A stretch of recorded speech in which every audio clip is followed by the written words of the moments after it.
एक ही word document है, इनमें से कौन सा डॉक्यूमेंट आपको सबसे ज्यादा प्रोफेशनल लगता है? जाहिर है ये वाला लगता हो, लेकिन फर्क इसके कंटेंट में नहीं, फर्क है इसके फाउंट में, इसके फाउंट के साइज में, स्पेसिंग में और फॉर्मेटिंग। और यही आज के क्लास का मुख्य विषय है, जिसे कहा जाता है टाइपोग्राफी। आज हम माइक्रोसॉफ्ट वर्ड में सिर्फ बोल्ड, इटैलिक या अंडरलाइन नहीं, आज हम सीखेंगे कि सही फाउंट कैसे चुनना है। एक हेडिंग की पूरी फॉर्मेटिंग करने के बाद वही फॉर्मेटिंग दूसरी हेडिंग पर कैसे अप्लाई कर, और अक्षरों के बीच की स्पेसिंग से टाइटल को ज्यादा प्रोफेशनल लुक कैसे दें। और आखिर में आपको एक ऐसा प्रैक्टिस टास्क दिया जाएगा जिससे आप खुद से ये सारी चीजें प्रैक्टिस करके देख पाए। तो चलिए एक साधारण से डॉक्यूमेंट को प्रोफेशनल बनाना सीखते हैं। तो सबसे पहले तो आप ये ध्यान रखिए कि प्रोफेशनल डॉक्यूमेंट का मतलब ज्यादा डेकोरेशन नहीं, ज्यादा साज सज्जा नहीं, बल्कि सही फॉर्मेट जो उसके लिए जरूरी है वही फॉर्मेटिंग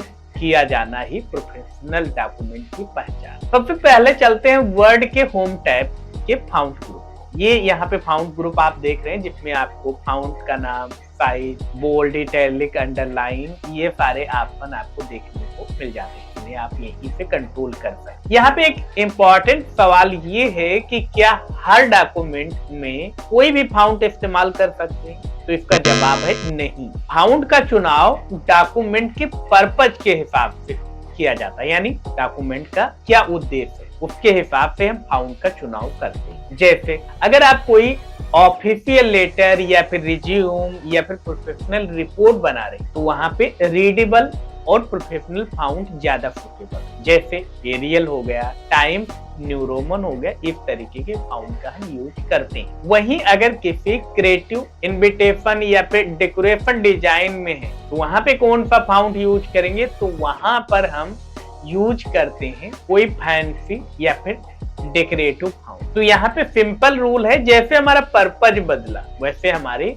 फाउंट की चॉइस भी बदल, यानी फाउंट का चुनाव भी बदल। अब अगर कोई टेक्स्ट आपने सेलेक्ट कर रखा है और उसके फाउंट के साइज को आप जल्दी से बढ़ाना चाहते, तेजी से बड़ा करना चाहते हैं, तो उसके लिए कंट्रोल शिफ्ट और ग्रेटर देन आप प्रेस करेंगे तो फाउंट का साइज बड़ा होगा, और control shift left than press करेंगे तो फाउंट का साइज छोटा। इस तरीके से आप फाउंट के साइज को छोटा या बड़ा कर सकते हैं। तो ये छोटा सा शॉर्टकट की है जो हमें टाइपिंग या फिर फॉर्मेटिंग के दौरान काफी ज्यादा यूजफुल होता है। इसके बाद बात कर लेते हैं बोल्ड की, अंडरलाइन की। तो यहाँ पे ये भी आपको मिलता है, जैसे सेलेक्ट किए बोल्ड पे क्लिक कर देंगे या फिर कंट्रोल भी कर देंगे तब भी ये हमारा बोल्ड। अंडरलाइन का, इटैलिक का कंट्रोल आई पे इटैलिक, कंट्रोल यू पे अंडर। लेकिन फॉर्मेटिंग का एक सिंपल रूल आपको याद रख, हर चीज को अगर आपने इस पूरे पैराग्राफ को मान लेते हैं इस तरीके से आपने सेलेक्ट पूरा पैराग्राफ ही बोल्ड कर, अब कोई मतलब नहीं, व्यूअर का ध्यान ही नहीं जाएगा। क्यों? क्योंकि पूरा का पूरा पैराग्राफ एक जैसा दिख रहा है। तो प्रोफेशनल फॉर्मेटिंग का मतलब क्या होता है? रीडर को यह बताना कि सबसे पहले और सबसे ज्यादा कहाँ ध्यान, उसी लिए हमें सिर्फ उसी टेक्स्ट को बोल्ड करना होता है जिस पे हम अपने रीडर का ध्यान जल्दी भेज। तो ये हो गया हमारा बोल्ड का फॉन्ट। अब आते हैं एक ऐसे फीचर पर जो आपका बहुत सारा समय बचा सकता है, जिसका नाम है चेंज के। मान लेते हैं आपने इस तरीके से स्मॉल लेटर में पूरा डॉक्यूमेंट टाइप कर, अब आपके बॉस ने कहा भाई इससे कैपिटल लेटर में टाइप कर, तो आपको अब दोबारा टाइप करने की जरूरत नहीं, सिर्फ चेंज केस यूज कर। तो इसके लिए या तो आप यहाँ पे देखिए चेंज केस का मिल जाता है, यहाँ पे आपको कंटेंट केस, लोअर, अपर जो भी चाहिए वो सेलेक्ट करें, या फिर आप टेक्स्ट सेलेक्ट किए हैं और आप शिफ्ट के साथ F3 बटन प्रेस करेंगे तो ये ऑटोमेटिक बदलता रहेगा। तो यहाँ पे भी आप बदल सकते हैं जिस तरीके से आप रखना चाहते। तो यहाँ पे शिफ्ट F3 पे क्या है, जितनी बार आप शिफ्ट F3 प्रेस करते जाएंगे उतनी बार ये चेंज केस बदलते जाए। यानी टेक्स्ट जो आपने पहले पे लिखा है तो उसे केस बदलने के लिए दोबारा टाइप करने की जरूरत बिल्कुल भी नहीं, सिर्फ आपको ये पता हो। अब आते हैं आज के बहुत ही प्रैक्टिकल फीचर पे जिसे कहा जाता है फॉर्मेट पेंट। इसे आप एक डिजिटल पेंट ब्रश के तरीके से समझ सकते, लेकिन यहाँ पे पेंट नहीं करता, ये भी आपको ध्यान देना। ये फॉर्मेटिंग को कॉपी करता है। जैसे यहाँ पे डेमो है, ठीक, डेमो नाम से मान लेते हैं, ये मेरी हेडिंग है। तो हेडिंग क्या हम चाहते हैं, हेडिंग भाई हमारी बोल्ड होनी चाहिए, पहली शर्त ये। उसके बाद हेडिंग का थोड़ा सा फाउंट बड़ा होना चाहिए। भाई हमने फाउंट भी बड़ा कर लिया।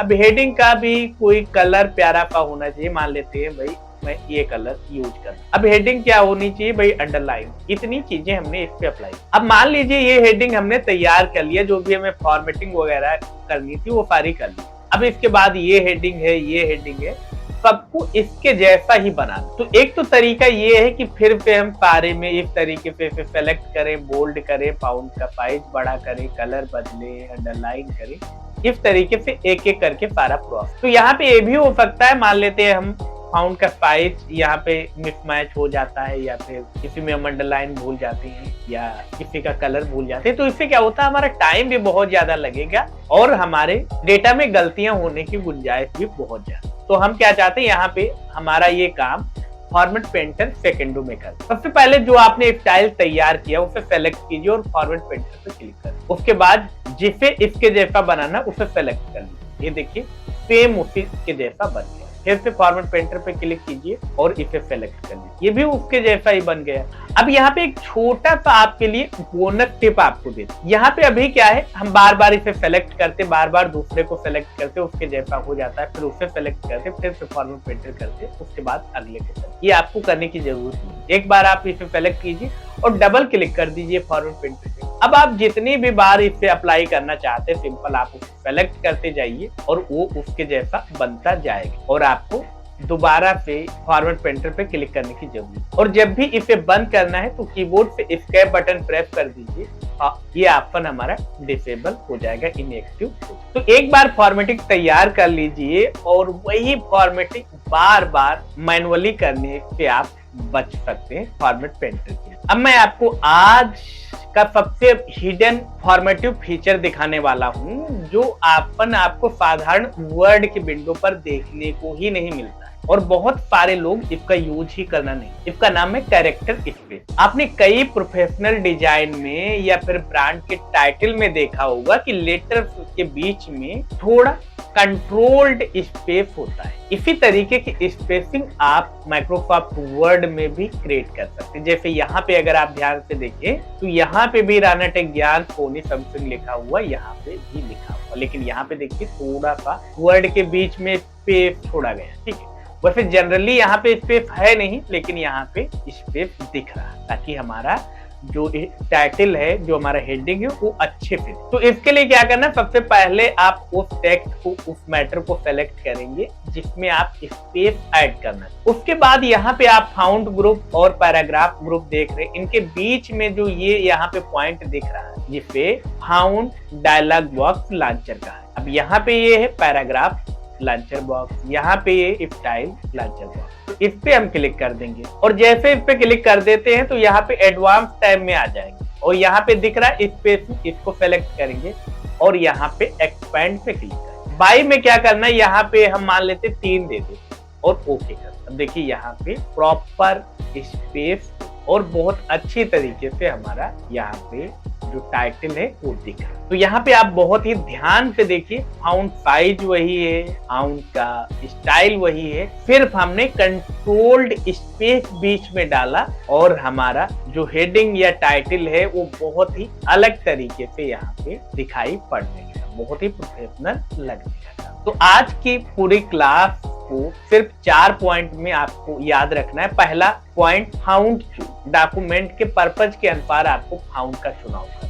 अगर आप प्रोफेशनल डॉक्यूमेंट तैयार कर रहे हैं तो प्रोफेशनल फाउंट का ही चुनाव। दूसरा, चेंज की टेक्स्ट दोबारा टाइप किए बिना भी आप उसको स्मॉल लेटर या कैपिटल लेटर में बदल सकते हैं। तीसरा, फॉर्मेट। एक जगह पे फॉर्मेटिंग अच्छे से करने के बाद उसी की जैसी हेडिंग या उसी के जैसा स्टाइल बनाने के लिए आप फॉर्मेट पेंटर का यूज करें। चौथा, कैरेक्टर स्पेस। लेटर्स या टाइटल में एक प्रॉपर स्पेसिंग को कंट्रोल करके आप उसके लुक को प्रोफेशनल बना सकते। तो अब बारी है आज के आपके होमवर्क। तो अगर आज की क्लास में आपको कुछ भी सीखने को मिला तो वीडियो को लाइक और चैनल को सब्सक्राइब जरूर करें और इस वीडियो को किसी ऐसे व्यक्ति के पास जरूर शेयर करें जो अभी माइक्रोसॉफ्ट वर्ड सीख रहा है या फिर सीखना चाहता है। तो मिलते हैं अगली क्लास में, तब तक सीखते रहिए, सुरक्षित रहिए और अपने डॉक्यूमेंट को प्रोफेशनल बनाते रहिए। नमस्कार।